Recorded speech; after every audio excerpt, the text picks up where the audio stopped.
The Samsung Galaxy S25 Ultra deftly manages to meld the consistent Galaxy S series aesthetic with all that made previous Ultras notable, including the S Pen, but this phone is also distinctly different to all previous Ultras thanks to deep and richly baked in generative AI capabilities. It's a fantastic mix that will please the most ardent Android, Samsung and Google Gemini fans. Is there such a thing as ultimate phone design? That was my first thought as I held the new Samsung Galaxy S25 Ultra and turned it over in my hand. Surely it's lost a bit of identity as it shed the last vestiges of Galaxy Note design and adopted the more familiar and blockier look of its Galaxy S Breathin. The Galaxy S25 Ultra looks not only more like all other S25 phones in the lineup but more like an iPhone than ever before. I don't consider this mimicry. Instead, as I noted above, there may in fact an ultimate smartphone design, and for the Ultra line this shift was inevitable. A moment of sadness, though, for the once iconic Galaxy Note that owned the flagship designation in both looks and functionality.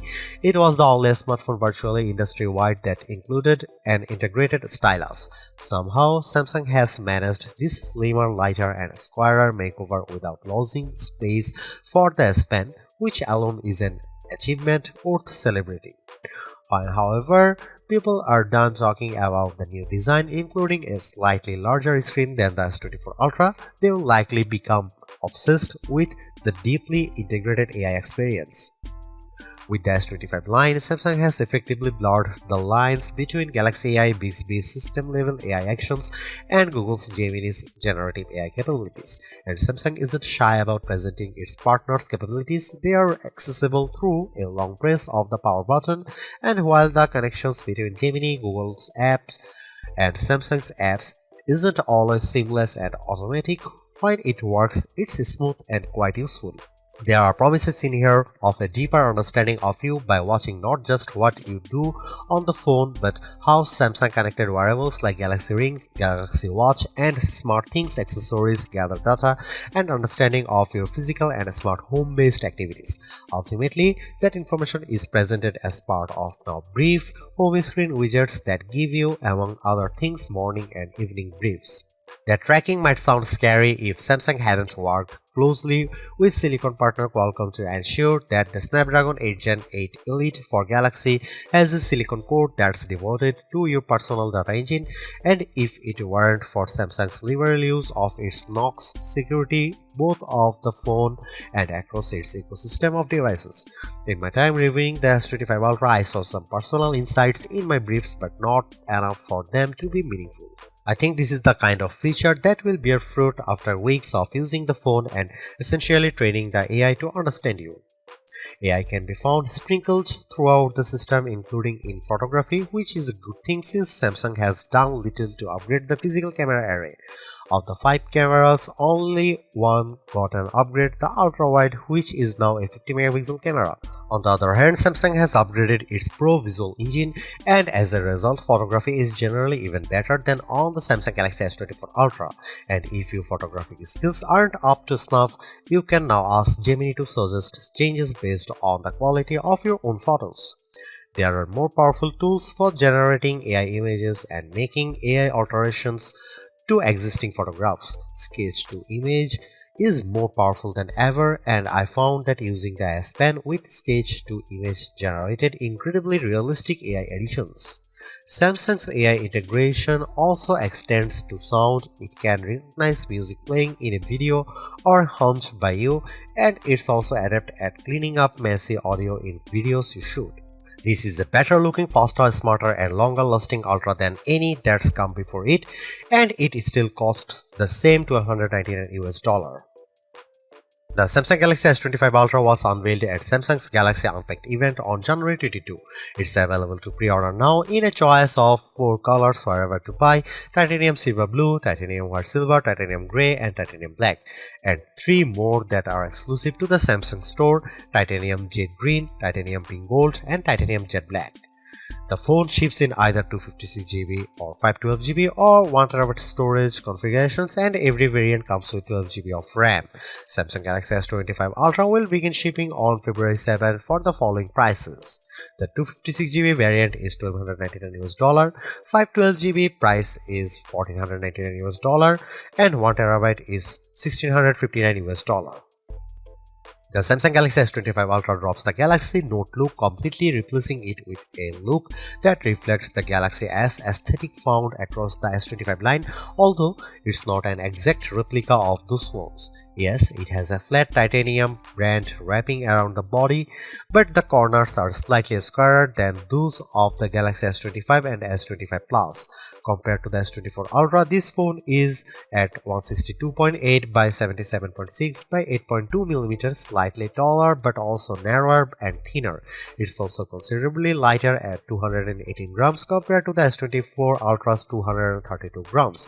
That's the difference I noticed when I held the phone in my hand, and yes, that's lighter than Apple's iPhone 16 Pro Max, which weighs in at 227 grams. I give Samsung credit here for making a lighter phone that somehow still has room for the 5000 mAh battery and to store the S Pen. Despite the significant changes alteration, there aren't a lot of other design changes. The volume rocker and power sleep on Gemini button are in the same relative position, while Samsung has shifted the antenna cutout from that side to the top of the opposite edge.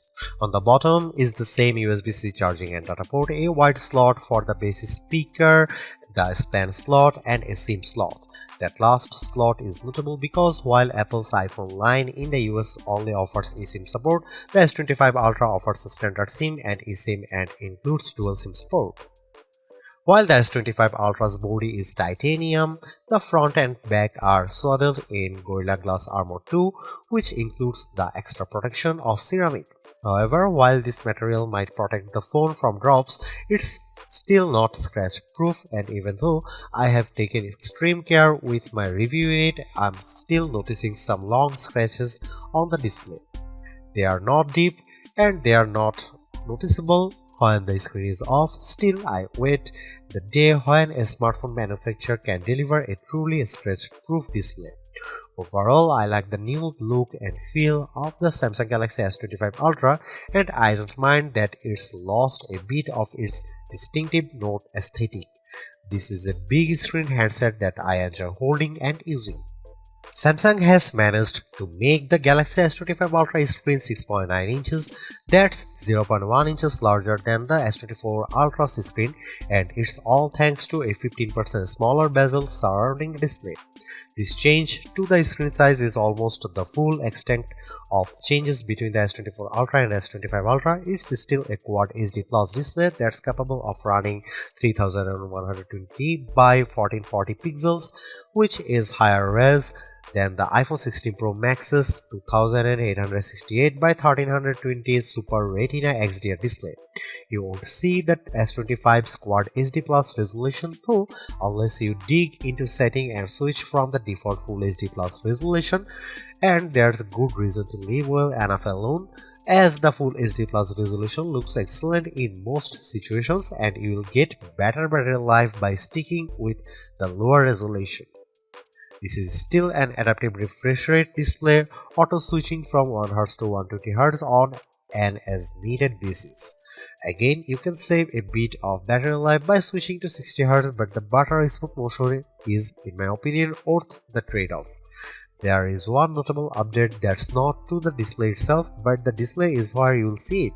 ProScaler is an image upscaling technology adopted from Samsung's TV Tech. The ability to upscale any lower resolution content is powered by silicon and might come in handy if, say, you are playing an old game or watching an old video on the Quad HD Plus screen. It's a beautiful, perfectly flat screen, and unlike on the iPhone 16 Pro Max, there's no large island cutout for cameras, sensors, and information. Instead, there's just a small circular cutout for the 12-megapixel front-facing camera, and it's not something you notice while watching movies, playing games, browsing the web, or engaging with Gemini. Underneath, The screen is an ultrasonic fingerprint reader. I initially only registered my thumb but found that the scanner sometimes struggled to read my print. My skin is incredibly dry right now, so that might have contributed to the flakiness. Later, I registered multiple digits and found better luck with an index finger. I also used a pin and my face to unlock the phone. The integrated S Pen looks, feels and essentially works the same as the S Pen in the S24 Ultra, but with one notable difference: it no longer has Bluetooth Low Energy support. This means that some of the long-distance remote control features no longer work.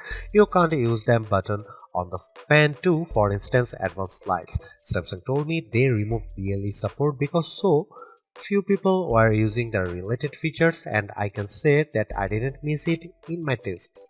In general, I'm a big fan of the S Pen. It's thin and small but a worthy drawing implement. I used it in notes, sketchbook and sketch to image, and it's also good for note taking. I was impressed by how effortlessly Samsung Notes could convert my scroll to accurate text. At a glance, the Samsung Galaxy S25 Ultra camera area looks unchanged from the S24 Ultras, but Samsung has given the area a visual upgrade. All the lenses now appear to almost float above the chassis. It's a neat effect, but for the most part it's a skin-deep alteration, and Samsung has left almost all the camera aspects unchanged. Here is what you will find on the S25 Ultra.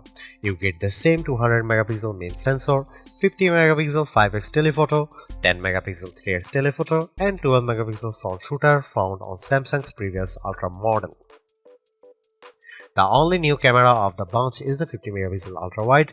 More pixels here mean better low light performance for ultra wide shots and more detailed macro shots.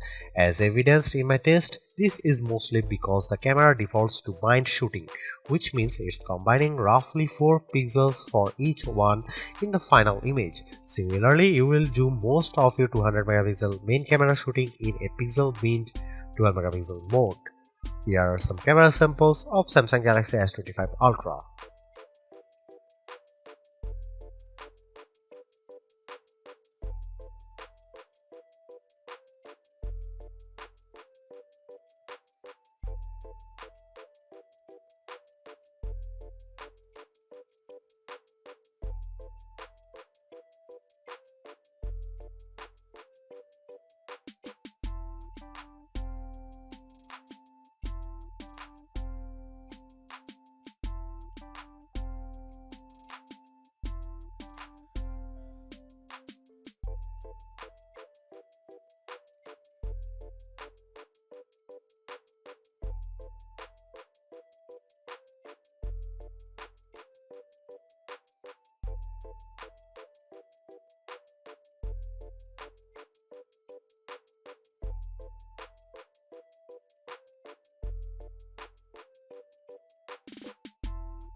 The Samsung Galaxy S25 Ultra is the best Android phone you can buy right now.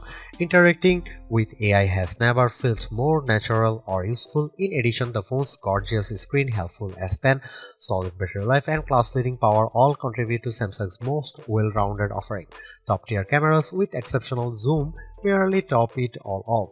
You can get a similar overall experience from the Galaxy S25 Plus and the Pixel 9 Pro XL for less money, but with a slightly smaller screen and without the stylus. For anyone seeking the ultimate Android phone, the Galaxy S25 Ultra is our editor's choice winner.